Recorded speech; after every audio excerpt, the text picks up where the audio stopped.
आखाती देशांमधील युद्धजन्य परिस्थितीमुळे इंधन पुरवठ्यावर परिणाम होत असताना सर्वसामान्य नागरिकांना दिलासा देण्यासाठी शासनाने रॉकेल वाटपाचा महत्त्वाचा निर्णय घेतला आहे। या पार्श्वभूमीवर गोंदिया जिल्ह्याला 60,000 लिटर रॉकेलचा साठा प्राप्त झाला आहे।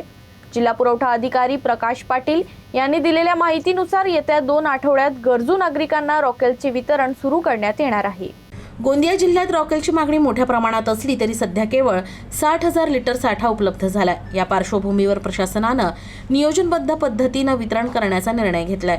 जिल्हा पुरवठा विभागाकडून योग्य पात्र लाभार्थ्यांची यादी तयार करण्यात येत असून त्यानुसारच रॉकेलचं वाटप केलं जाणार आहे। युद्ध परिस्थितीमुळे निर्माण झालेल्या तुटवड्याचा फटका सर्वसामान्यांना बसू नये यासाठी शासन स्तरावर प्रयत्न सुरू आहेत।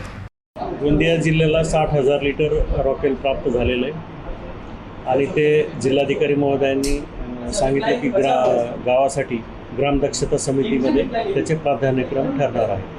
त्यामध्ये ज्यांना गॅसचा पुरवठा झालेला नाही, दिव्यांग आहेत, दुर्धर आजारग्रस्त आहेत जसे एड्स, अपंग, कुष्ठरोगी, अशा लोकांना गावातले जे तलाठी, ग्रामसेवक, सरपंच, पोलीस पाटील यांनी एकत्रित बसून ग्रामदक्षता समितीनं त्याचा प्राधान्यक्रम ठरवायचा आहे आणि प्रति रेशन कार्ड 3 लिटर रॉकेल द्यायचा आहे।